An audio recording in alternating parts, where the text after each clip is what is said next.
Hello and welcome to part 3. It's 6:25 in the morning on the Tuesday the 29th. Taxi's coming in 5 minutes because the clutch on my stepfather's Vauxhall Astra has packed in last night. So I've drunk the last of these Nutritia things. Tuma's not too keen on these this morning. It was okay last night, but he's struggling with them this morning. But well, tough, that's coming out today. So this is the start of part 3. Hopefully not a very short part 3, otherwise an awful lot of paperwork for the doctors if it's only this minute long. Next update will of course be after the op. So here we are back home following the op. Let's go through it. Day 0, Tuesday, op day. Got processed around 8 AM. At this point you're given a gown and a pair of thromboembolic deterrent stockings, otherwise known as TED stockings. Because you can be laid up in bed for quite a bit, they don't want to cause deep vein thrombosis, and the TED stockings are one of the things that helps. They've got a hole near the toes, here, that could help with toe tagging, but during recovery they'll actually use this to pop your feet clean out and check your heels for a sign of pressure sores. They're not just for your bum and the back of your thighs, they'll check your heels as well. So at this point you're now just wearing your gown and your underwear. Your clothes and shoes go in a green bag, and any watches, etc. not already taken off, get taken off and accounted for. Your underwear will go in a bag later, as someone will have the delightful job of fitting a catheter later on, so they'll need to come off. It's a chance to go to the toilet before going to theatre, as you don't want to be needing a pee while they're trying to install the epidural. Well, there's nothing in there for you. Dog's having a mooch. Nurses struggling to take blood tests, so I managed to black out sitting in the chair again. This time fresh air didn't keep it at bay, and I was out for about a minute. Surprisingly, the dog's drinking. Surprisingly, I didn't do that in the operating theatre when they were struggling to get an accurate epidural. In fact, I don't think it's happened since waking up. In the end, they gave up trying to do the epidural with me awake because they couldn't get it in the right position, and elected to do it with me asleep. So, on my back on the table, deep breaths, keep on chatting away, lost my train of thought, started chatting again, and I'm out. Phoned my wife from the recovery room at 6 PM, but that's about the only bit I remember from the recovery room, apart from the nice cloudy lights on the ceiling. The rest was in the Department of Critical Care. Already breathing both sides. Middle not feeling tender, side cut and ribs are a different matter. They regularly use a cold rod to map out which bits of you the epidural is affecting. Some bits may feel cold, some bits may just feel pressure, some bits will be numb. And for me, most of the numbness was actually around this side, not the bit they've been working. 2 chest drains on the right hand side, 1 in the left, draining out reddish pink goop. 1 catheter filling a bag with pee. 1 stomach drain going up the nose, filling a bag with manky looking bile. 1 cannula in a vein in my left forearm. 1 cannula in an artery in my right forearm. 1 central line going into a vein in my neck. 1 epidural cannula in the back. 1 feeding tube going in just below the bottom left of my chest. Oxygen tubes poking up the nose. Oh, and a 3-wire ECG. And that's the set. The artery one is used for taking blood, but also for measuring blood pressure constantly, which you can't do with a cuff. It's got a little actuator, little sensor on the pipe, so it gets a live feed straight into the monitoring machine. The epidural uses fentanyl. The feeding tube uses this special gastric goop that probably doesn't taste very nice, but it's skipping your mouth anyway. There was another one I had a litre of which was different. Again, I have no idea what it tasted of, but puffing the empty bottle gave a sort of toffee pudding type smell, so it probably wouldn't taste too bad. It'd just rot your teeth in no time. Oh, and there are also 2 pressure cuffs on my lower legs. These pump and deflate about once or twice a minute and just help circulate blood around your legs and prevent pooling. It's another anti-DVT thing. At some point in the evening, they were getting a bit too busy in DCC, so I was wheeled back to the recovery room so the staff could attend to others who needed more urgent care. Not an issue, and I was back in DCC the next morning. Day 1, Wednesday. After a bed bath, I end up sitting in a chair and do a short assisted walk around the ward. On my own feet, but with nurses either side holding the drips and drains ready to steady. Also has to do breathing exercises, both with and without the spirometer, along with the requirement to cough as best you can to shift stuff from the bottom of the lungs. The epidural is a boost button which may be handy for that, plus if you put a rolled up towel under the armpit on the stitched side, it can help. That's every hour you're awake, so I did it on the hour. Day 1 started with about 1800 mil on the spirometer, down from 4000 mil before the op. Peaked by the end of the day by 2250, or at 2250, sorry. By the way, bed bath. The nurses don't want to see your bits any more than you want them to. So if they're working in that area, for example, messing with the feeding tube, they'll cover you up so they don't get a face full. If you want to wash your own bits, they're more than happy to pass you the washcloth and the towel. Day 2, Thursday. The epidural is not doing much for me externally, it certainly seems to be doing its job inside. Stomach drain and 1 chest drain came out today. By the evening I managed about 2900 on the spirometer, which considering before the op I just about hit 4000, is pretty good. Improvements aren't just day by day, they're morning by evening. Spent most of the day sitting upright in the chair, which is more comfortable than lying back. Day 3, Friday. Another chest drain out, which was an uncomfortable pull out apparently due to a kinked pipe, and certainly quietened me down for a bit. Arterial line taken out, central line taken out. Interestingly, the central line wasn't just one tube, there were 3 connections, each exiting at a different point along the tube. I was then moved from DCC onto one of the regular hospital wards. Coughing's still a struggle, so lying the bed flat to make it easier to cough out seemed to help for me. Got a headache at the back of my head in the evening, which is a pain as it's impossible to try and find a comfy position. The oromorph morphine was definitely having some odd effects, as I'd wake up from a kip to see a nurse there, then wake up properly to say they're not. So I definitely saw a lot more nurses on the ward than there were actual nurses on the ward. Day 4, Saturday. Sat in the chair but needed to cough stuff back up that I couldn't cough enough for. Back on the bed, flattened it. Managed some proper but uncomfortable coughs, which is an improvement. Last of the chest drains came out.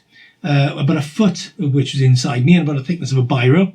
That list leaves the feeding tube, which stays in for a while just in case, the epidural and the urine catheter.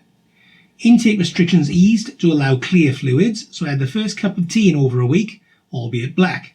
Anaesthetist called in, happy with progress but cautious as always. Looks like the epidural comes out tomorrow, and as bladder control, or lack of it, is one of the reasons for the urine catheter, once the epidural comes out, that can come out pretty soon after. Meanwhile, just having 1 bag and 2 drips makes it easier to go for a stroll without needing an entourage. You can just push your drip stand and carry your bag of pee.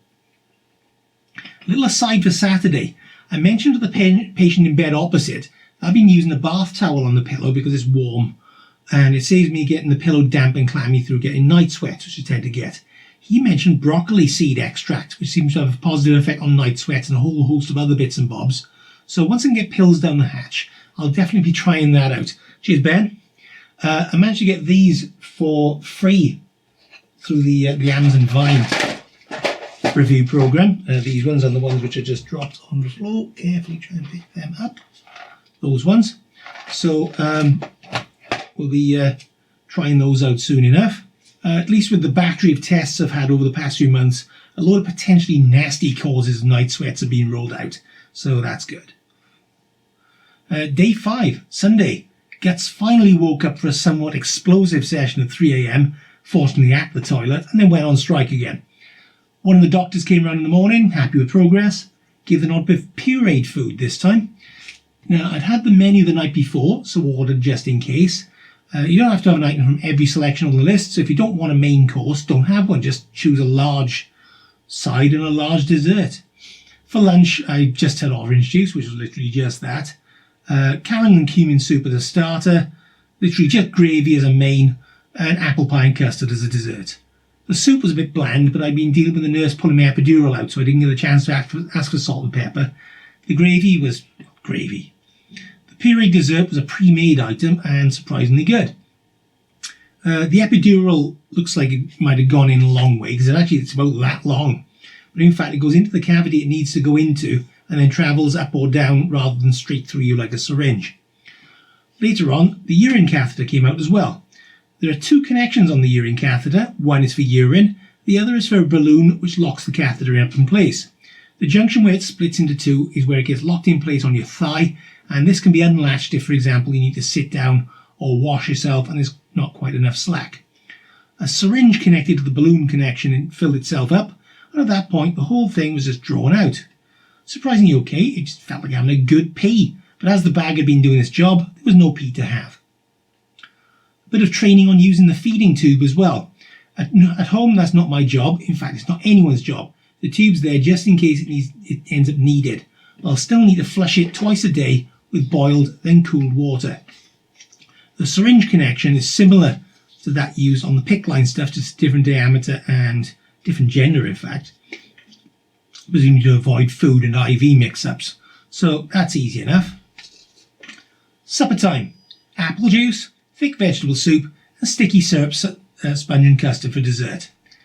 As I'd chosen the puree option, the soup was the thinnest thick vegetable soup you've ever seen, but was absolutely bloody delicious. Probably one of the best soups I've ever tasted, so full marks for the catering department there. The dessert had the same consistency as the soup, and again was surprisingly tasty, and I felt I was pretty close to full at the end. I'm not exactly sure what full will feel like, if anything, so I'll probably need to ask the docs. Some new bed neighbours as a few were sent home. In the night I ended up falling asleep listening to thunderstorms on the iPad as the snoring sounded like two lions roaring at each other. Day 6, Monday.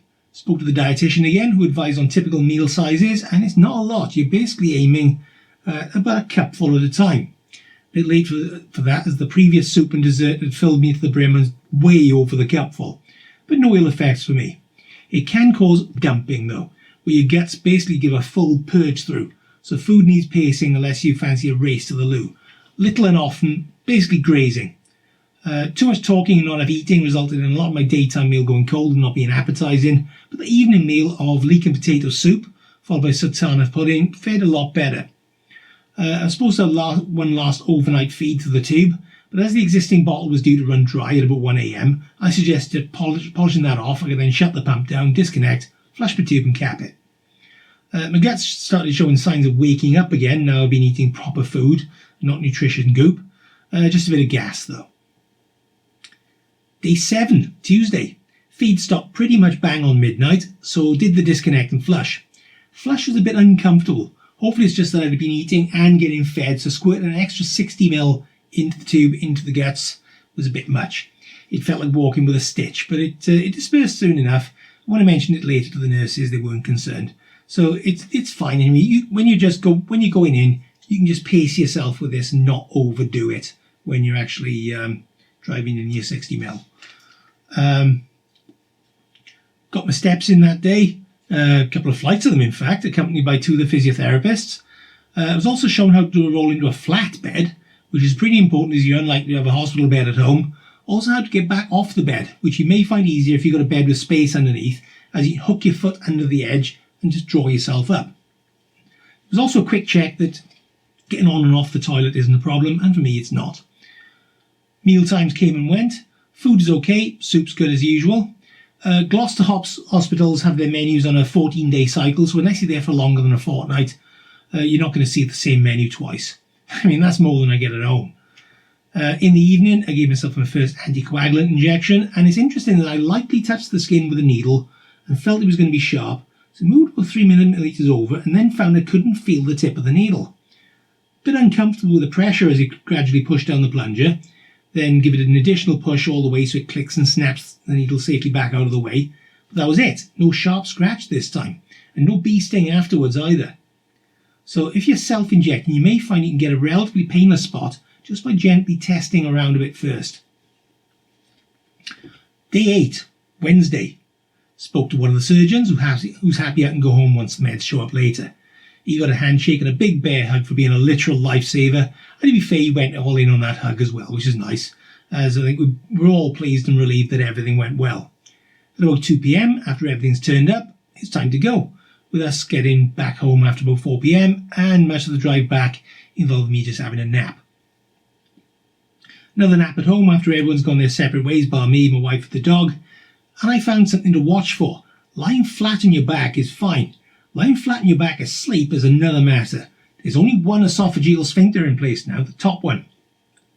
And if you're asleep and that drifts open to swallow saliva or something, you can get some backflow up the esophagus stomach combo thing. And that's no different to choking in your own vomit. So it's a big no-no.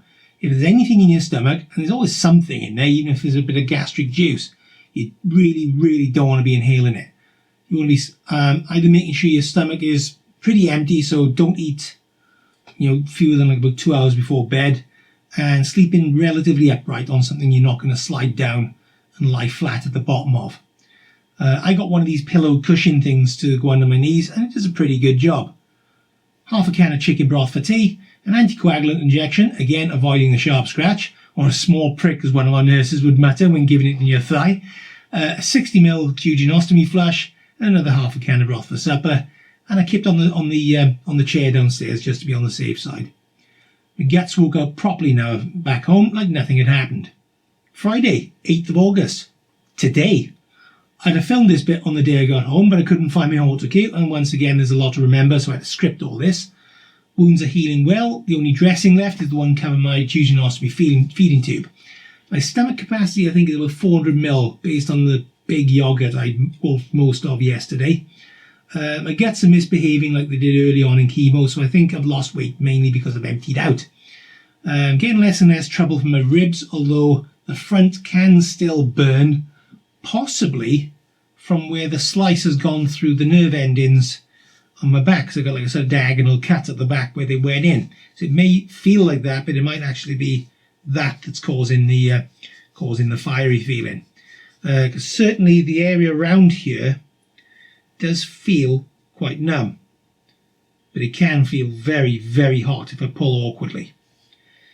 Getting less and less trouble from the ribs. Not used the Oromorph since coming home, but it's still an option if I think I need a good coughing session and I don't want my ribs hurting too much when I'm doing it. Still get a headache from time to time, usually bedtime, which is typical. So I've taken a bit of paracetamol to try and hit that. Which reminds me, drugs. What have they sent me home with this time? Let's see. First of all, a texture modified recipe book for making pureed stuff. And also dietary advice after an oesophagectomy or gastrectomy. Gastrectomy is if you have your whole stomach out. So there's things, it shows you in here what you've had, which is an oesophagectomy. So this is what your guts look like now. Suggests when to have meals. It suggests breakfast 8 a.m, mid-morning snack, midday lunch, mid-afternoon snack, evening meal, evening snack. So you're forever having bits and bits and bits all the time. Tells you how to follow a pureed diet. So there's things to have, things to avoid. Some of the things to avoid, incidentally, were on the pureed menu in the hospital. So you could have some pureed, I think it was rhubarb. I think it was rhubarb crumble turned up in there. Anyway, other stuff for following a soft diet. So you're still easing yourself in. How to add additional calories. So that's soups enriched with cream, packet soups made with fortified milk, coffee or fortified milk drinks made with fortified milk, homemade milkshakes, fruit smoothie made with yogurt and fortified milk. All the stuff that would terrify anyone at Weight Watchers or Slimming World. So there's a fortified milk recipe, how to make souped up milk using full cream milk and skimmed milk powder to make it more milky than milk. Nutrition supplements. Now I've been prescribed these Forticips. I'm not a fan of the Forticips. I tried this one and there's an extra bit of a taste in there I'm not keen on. But I do have a load of the new Ultra stuff still, so I'm sticking to them instead, and I've opted out of the Forticips. They say to aim for 3 bottles a day. 3 bottles of these. These are... Oh, is it the compact protein ones? Yeah. Oh, they do say you could have Ultra Plain Compact on the list anyway. These are 125ml. That's a 300 calorie bottle. They say to have 3 bottles of this a day, but 3 bottles of the other one are 1800 calories. So go figure. Stuff warning about the stoma site where the feeding tube goes in. So it does say in here to clean it daily using sterile gauze, but it does have a drain on it, and when you're actually there they say replace the dressing once a week. Yeah, there's stuff about the syringes and swabs and saline dressings and vitamins and minerals and stuff like that. So that's one of the things we get. What else we got? Oh yeah, the syringes.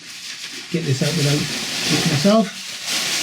Big bag of the disposable 60ml syringes for flushing the feeding tube.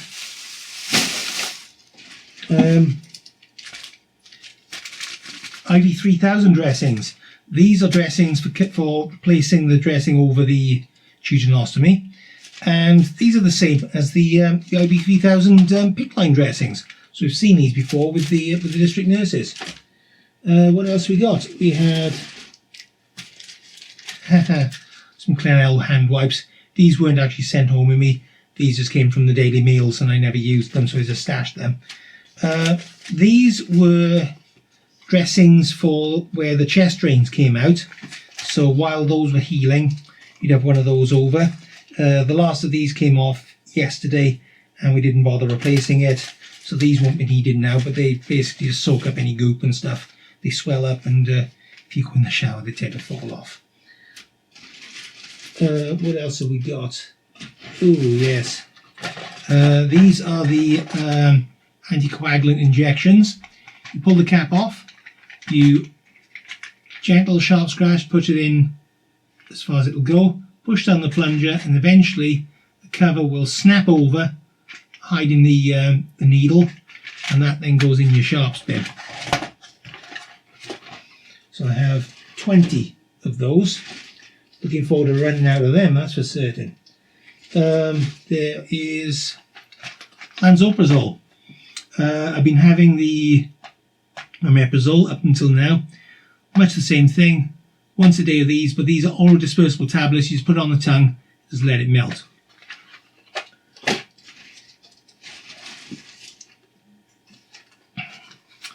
Oromorph, morphine oral solution. Spoonful of this, reasonably away with the fairies. Take the pain away. There are 2 packs of paracetamol, fizzy paracetamol. These are like vitamin tablets or Baraka. So it's a big fat horse tablet. Just let that fizz away to nothing in a glass of water, and then down it. So that's your paracetamol. And I think that's the lot for the meds. Now, I took a load of clothes. What did I end up needing? As it turned out, not a lot. Initially, you're wearing just a gown, with a second gown the other way around when walking around the Department of Critical Care, as you've got no underwear on, the TED stockings, and a pair of these slip-on grippy socks, so you don't go skating around on the hospital floor. It's only when on the regular ward do the other things come into play. You want at least some other pairs of grippy socks, as these hospital ones will pretty quickly wear out. I got these from Amazon, and they have even more grip on the hospital floor than those ones, or my trainers, or my flip-flops. These are really, really good. Now, your hospital may have pyjamas available, mine did, or you can bring your own. I brought 3 pairs of pyjama bottoms. You want underpants or boxer shorts, especially if your guts are a bit explodey, as you want to give your pyjamas a potential first line of defence. 2 folded sheets of paper, toilet paper between the cheeks will give you a second. Now mine are from Tesco, and they're a fairly snug fit with elasticated legs, which also prevents fallout when the nurses are working nearby. Finally, tops. I brought some short-sleeved shirts, as they're easy to get on and off, but still give the nurses easy access to your arms for blood tests and the like. T-shirts might have been a bit uncomfortable, because once you've got it over there, you're still twisting your arm to try and get your head through. So shirts were easier, short-sleeved shirts. On top of that, bring your own shampoo, toothbrush and toothpaste, plus it's worth bringing your own big bath towel. When it comes to home time, or if you want to walk around fully dressed, Remember, there's that bag containing the stuff you came in wearing, and that should do the job. Tuesday, 12th of August, and it's been a warm one today, about 30 degrees out. 2 phone calls yesterday, one from an upper gastrointestinal nurse in Hereford Hospital doing a regular check-in, followed by another from the dietitian in Gloucester Hospital, again checking in and seeing how well I'm doing with eating, which as it happens is pretty well. Eating easy chew stuff such as a finely chopped up chicken curry with mashed potato. The important thing to do is eat little and often. You may not feel hungry, but you do need to keep topped up, especially when you can only manage a small amount at a time. Don't forget to drink as well, but don't overdo the drink when you need to eat, or you'll fill up with that instead. I had another phone call from Gloucester today, this time from one of the upper GI nurses from there. Again, checking all was well, and it pretty much is. Brownie points for me from being in the middle of taking the dog for a walk around the lake when she called. Ribs are getting a little bit less sore. Still got to move carefully so as not to trigger what's possibly a cut muscle up here though. What else? Package arrived today, part of the Nutricia Homeward service, but all it is another bag of 60ml syringes for flushing the jejunostomy line, or as the nurses refer to it, the jej. Now, I'm probably back in Gloucester next week, and the jej might get taken out then, but right now it's there, so I may as well show you how it is to flush.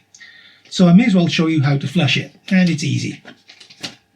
What I've got here is a bottle of water, which was given in hospital to flush it when I was there. It's since been emptied and replaced with fresh water, which was boiled in the kettle, allowed to cool, and then poured in. So I need about 60ml of this.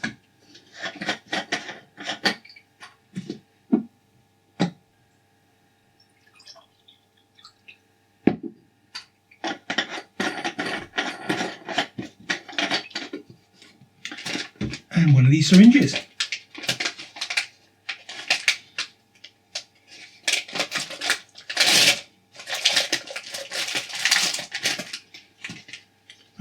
Fill it up, see how close I was to the 60ml mark.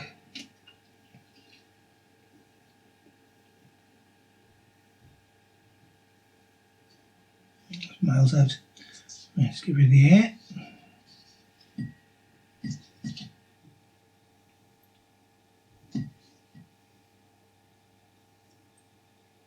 So,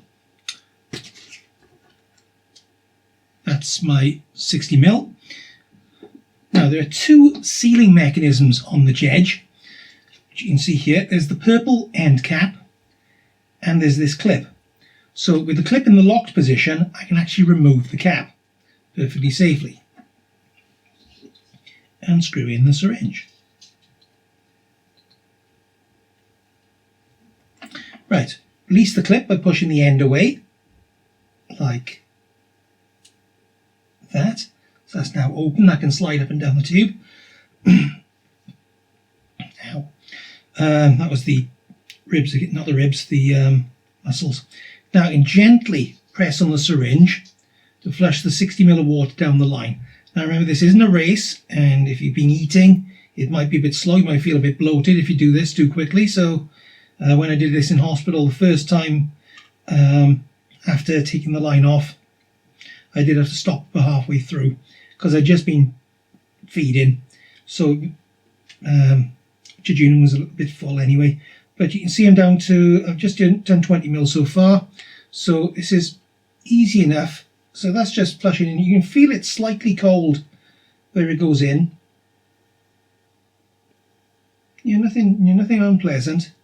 This is just water after all.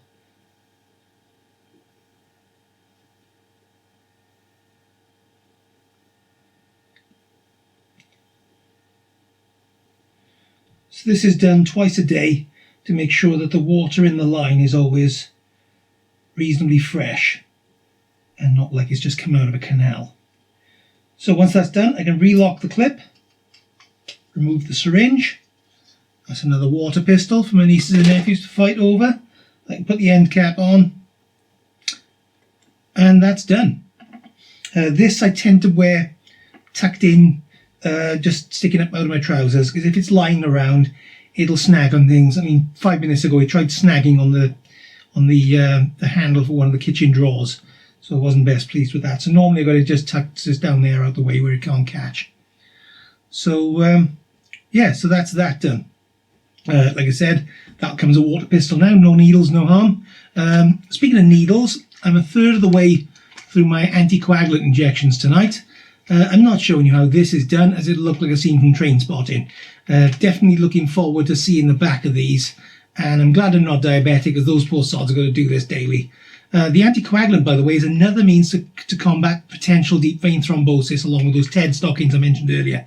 A couple of jabs is cheaper than dealing with the consequences. So I'll be doing this very shortly.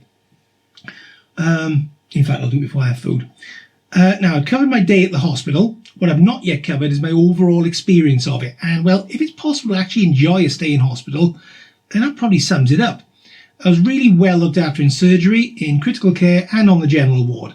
And all the staff are absolutely brilliant. Doctors, nurses, physiotherapists, radiotherapists, porters, all lovely people who genuinely care about their job and the patients. For the most part, my fellow patients were nice people too. In the general ward, there were 6 beds, including mine, in this particular bay. I saw 9 patients in the other beds altogether, and 8 of those were great. There's always one, though, giving shit to the member of staff who's trying to sort him out with some additional walking aids to make his life easier going outside hospital and to make it less likely he winds back up again.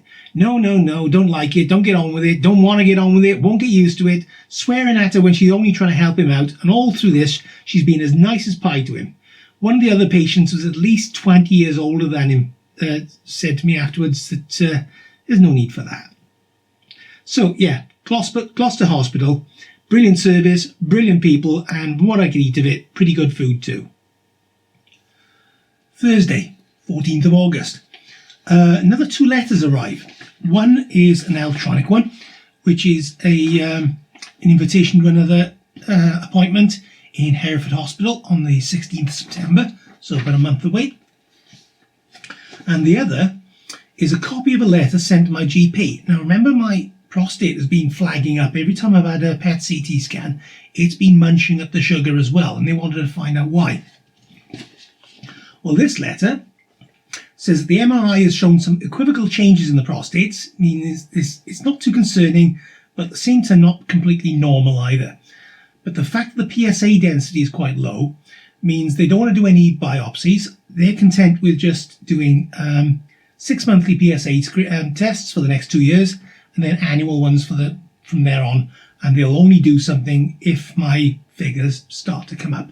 So something not quite right with my prostate, but not enough to warrant actually doing anything with it, which is good. So there's one less thing to worry about. Now, Thursday night, I thought I'd try doing the Oromorph, because I haven't had any Oromorph since being in hospital. And because I've been having trouble, it's been painful to cough because of the cracked ribs, but also because of the cut or torn muscle at the front. So I took that, and Friday morning, I noticed a slight difference. It felt, and it still does now, feels a little swollen around here. Now, I'm not sure whether it is swollen, but it feels a little swollen. But what I was getting was a very sharp pain. If I moved certain ways, my chest would light me up like a bloody Christmas tree. It would like someone stuck a hot poker in, and it would knock me for 6. Now, what I've now got is a very, very dull, constant ache there. But if I do jar it, it's not as nasty as it was. So I think the muscle is starting to knit. So looking forward to that being sorted out, because I'll be able to cough much better then. I can cough now. Sitting at this desk is a relatively comfortable position to cough, as I found just now before I started recording this. Otherwise, it can depend. You can sit where you think, this is how I sat before, and you cough and it jars you. So this seems to be good. So that's where we are so far. I'm still waiting on an appointment now for either next week or the week after. It's penciled in for next week, but I haven't actually received an appointment yet to go back to Gloucester. Probably take the Jej tube out, and that'll be presumably it then for Gloucester. I won't need to go back there. It'll be the last time I see the nurses there, see the surgeons there, who are absolutely excellent. So yeah, so that's where we are now. Thursday, 21st of August. Now I know I was penciled in this week for an appointment in Gloucester, but I hadn't actually heard anything because I don't trust the Royal Mail to actually deliver any appointments in a timely fashion. I have had them arrive the day after already in the past. I rang them up and left a message on the voicemail to ask if the appointment had actually been made. Phone call back in the afternoon while I was taking my wife for a driving lesson, and yeah, can you come in this afternoon? Yeah, no worries. We'll redirect, headed straight to Gloucester. They're happy with the progress, certainly with the stitches and whatnot. And I had the results of the histology, which is the stuff they've taken out. It doesn't just go in the furnace. They analyse it. The tumour was contained within the wall of the esophagus. It didn't breach that wall, so it was all inside the pipe. Obviously, there's different layers to that pipe. You've got the food pipe, which generates mucus and stuff, saliva and slobber. You've got the muscles and all this stuff. So there's multi-layers, and it didn't breach the tube. So that's good. They checked how well the tumour responded to chemo, and yeah, typically average response to chemo. Now they take the tumour plus a bit of surrounding, they take like a safety zone around it as well. And they check that safety zone to make sure there are no cancer cells close to the perimeter, which might indicate that there might be something potentially missed and they'd have to nip a bit more out. No cells anywhere near the border. They got it all in one piece. The lymph nodes, and it was either 23 or 29 lymph nodes that were taken out in these little clusters. They analysed those to check for signs of cancer cells. None had cancer cells. So all good there. So looks like everything's been nailed. Whether the fact that I was taking aspirin during the treatment as well to try and help with the prevent the spread, I don't know. It may have helped. Who knows? But anyway, so that's all good news. Not quite so good news from the dietitian, who is not best pleased at me dropping about 10 kilos since leaving hospital. It's rather a lot, and it's rather fast, so she was not best pleased. And the main reason for that is remembering to eat often. You can eat less. Anyone can eat less, but you've got to remember to eat, twice as many. You've got to eat 6 meals a day, not just skip meals, which is, I've spent 20 odd years skipping meals. So you've got to remember to eat more often. Set a clock if necessary. I've actually got an alarm clock set on my phone now. So every 2 hours after I've had something to eat, I'll trigger it, and it's like feeding a baby. It's going to go off in 2 hours' time to remind me, go and have something else to eat again now. Because you don't get that feeling of hunger anymore. You might feel hungry if you're talking about food. I noticed that in the appointment yesterday. But generally you won't get that feeling of, oh Christ, I'm starving, because your stomach's, those nerve connections aren't there anymore. They've been snipped out. So yeah, you've got to remember to eat. But based on the fact that it is due to me not eating as often as I should, and not me being unable to actually absorb nutrients, something like that, which wouldn't be good, she reluctantly agreed that my jejunostomy tube, the jej feeding tube, can come out. So yeah, great. Now the nurse comes back in and did the stitches. Now one of the stitches was quite uncomfortable to take out. It was a bit pulley and stingy. The other two were okay, they came out quickly enough. The tube, breathe in and breathe out slowly. And in that time to breathe out slowly, it's come out. And the tube coming out, it didn't feel a thing. Nothing at all. You could have sworn she's just left it there. And that was about this much of that skinny tube, and it looked horrible.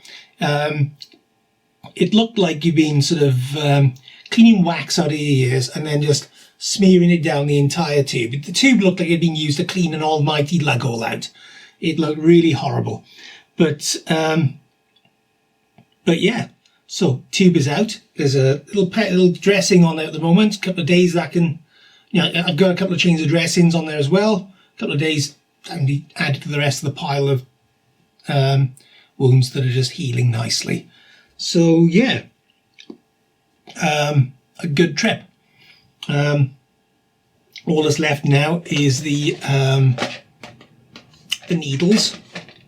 I've got 5 of those left to do, and then that's that for the clot medication.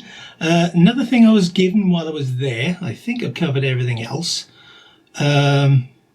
Both the surgeons have now had a big bear hug off me. One had a second one, the other one had his first as well, because as I said, they're bloody lifesavers. They really are, literally. And you can't express enough how much you appreciate these guys when they've literally saved your life. So yeah, thanks guys. That's the 2 Simons who had the job of looking at me. One did the top bit, one did the bottom bit. But yeah, thanks guys. Really, really, really appreciate it. Now, I was given this by one of the GI nurses as well. It's a participant information leaflet of an additional study that they're doing. SARONG is the Surveillance After Resection of Oesophageal and Gastric Cancer study. And if you take part, you get put into one of 2 groups. One gets a clinical review at 6 months and 12 months, and after 12 months, you'll either be discharged to primary care or clinically reviewed annually by the treating centre. Group 2 is a clinical review, including CT scans every 6 months for 3 years. But here's the clincher, which I'm not keen on. At 12 months, they will perform an endoscopy. And I don't get on well with endoscopies. I've had 2 of them. I nearly blacked out on the first one, and then the second one he struggled with. So I'm really, and that's without having the plumbing sort of rerouted now, so they'd have to take a little dogleg diversion on the way down now. So that is the bit that bugs me. I'm all for these trials, because what it can do is it can affect the outcome where, let's say they discover that every 6 months, 6 months down the line, if this change occurs, then you pretty much guarantee 12 months down the line, this has happened, it's recurred, the cancer's come back or something like that. So this would potentially highlight the ability to do early warning stuff. They might find that 6 months after treatment is a good time to do a CT scan, because it might catch something in the bud. Might be nothing, might be something, but that might be the time to catch it. So that's where these come in. So I'm unsure whether to go for this. I mean, you can withdraw at any time. So, I could go into group 2 and then just come up to the 12 months. Oh, let's get you in for the endoscopy. I'm like, nah, let's quit. It potentially could do that. So, we'll see.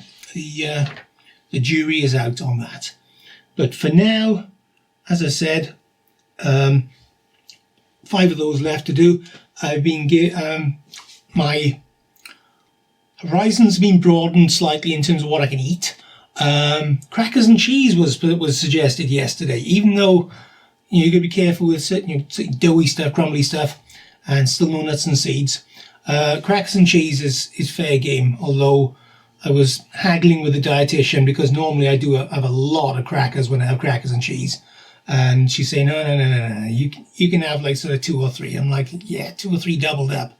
So there's a bit of haggling on that. But, so yeah, I'm going to have to get some crackers in later on and have some crackers and cheese.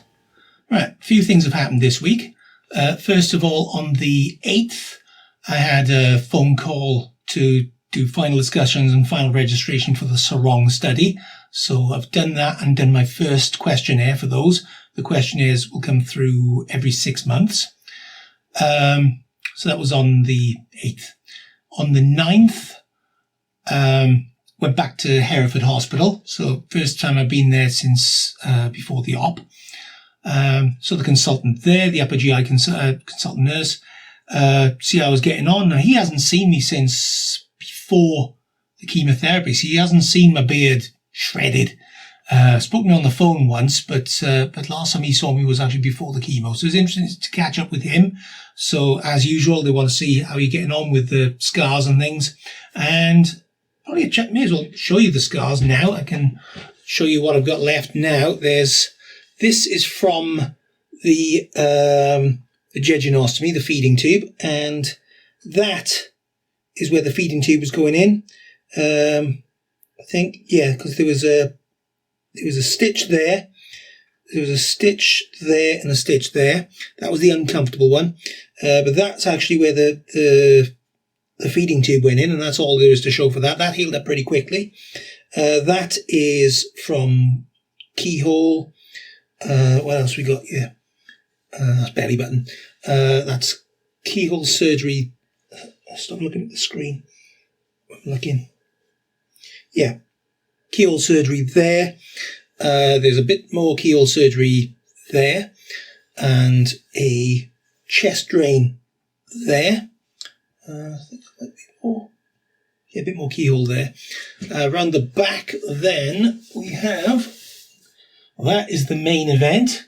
2 more chest drains. That was the main event. That's just give you a hand for comparison to see for scale. But that is internally stitched, externally glued. So that's coming on really, really well. You can't really tell there. Actually, there's not much sort of depth to it. It looks more than it actually is. You know, it looks deeper than it is. Really impressed with that. So yeah, they're all happy. To see what's going on. Check my weight. My weight is stabilized now. 93 seems to be the new 101. That seems to be the weight I've dropped to and stabilized at now. Incidentally, because I was given the go ahead to eat crackers and cheese, I've eaten. My diet is pretty much. It's almost back to normal now. It's still little and often, but the only things I'm avoiding now is nuts and seeds and bread. So doughy stuff. I've had fish. Now, originally I was going to have like a mini fish and just eat the fish. Went to the chippy, they didn't have any mini fish, so I had the big fish and ended up eating the big fish and the batter. So that was a fortnight ago. So done that twice since. I've had Chinese. That's been fine. That was vermicelli, so fine noodles and rice. I've had an Indian, which was quite mild. It was a biryani, so it's mainly rice, but you get a veg curry as a side as well to moisten it up. That was last Friday, so that was fine. So yeah, my diet, and that's helped a lot with stabilizing my weight because there's more I can eat. It's easier to eat. So yeah, so I've stabilized now at around the 93 kilos mark. So that's good. Anyway, fast forward then to today. Today, which is the 11th. And I had a phone call this morning to say that on the SARONG trial, I'm in group 1, which is the group I wanted to be in. Group 1 is the one where it's same intervention as normal. You've not got you're not being checked every 3 months. It's the standard 6 monthly thing, but you've got a questionnaire added. And the reason I wanted that one is because I didn't particularly want to have another endoscopy, if I could help it. So I'm not in the endoscopy run. But yeah, so that's where we are now. Next thing I'm waiting for is an appointment date for the PICC line, and then it'll be next 4 rounds of chemo and hopefully ring that bell. Friday, the 19th September, and I've got another PICC line installed. I'm not going to show you a close-up of this one because it has bled a bit more than last time. Not terrible, but it looks worse than it is. So that went in. And next step now, they took bloods as well. So next step is telephone consultation on Tuesday, just to confirm yay or nay based on the results of the blood tests. And then Wednesday will be round 5 of chemo. Now, I was going to have that all wrapped up in this part of the video as well, but this part of the video is getting on for an hour already.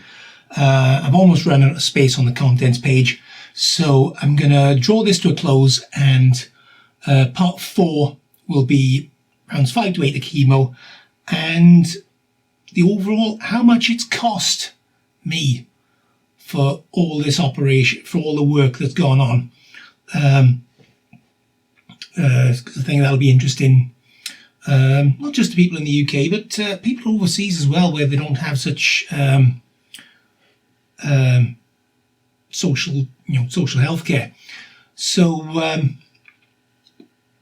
and we'll also see then how well I'm getting on in a couple of months' time with regards food, because your stomach does apparently take a few months to settle after such a big operation. So things like the dumping syndrome, which is a thing, that can settle down. I've had a combination, I've had anything from not going to the toilet for a couple of days to basically exploding. So it'd be interesting to find out what foods cause that, or is it just a case of volume? Am I playing buckaroo with my stomach too much? I don't know. We shall see. We'll find out more as things progress. But yeah, so that's all going to be in part 4. I'm going to wind this up now. And so part 4, we've got 4 rounds of chemo, which are 2 weeks apart. So 8 weeks. I'd say we're probably, it's September 20th now. Probably beginning of December, maybe. I should think before Christmas, because after the chemo, there's going to be, round 8 of chemo is also going to have a fluorouracil tank. So it's not going to be a case of PICC line out on round 8, because that will be on the Thursday. That'll be disconnected. So I'll have to go back for the final PICC line out and stuff. So, yeah, by Christmas, I should think the final section of this video will drop. But I thought I'd put this one out because the last bit was a bit of a cliffhanger. I was about to go into an op. Did I survive the op? You'll have to look at the comments to find out. So obviously, yes, I did survive the op. And so yeah, I shall catch you either on round 4 or on another video. In the meantime, there'll be nothing to do with this because I do have a bit of a backlog of things to do. Anyway, thanks for watching. See you in part 4.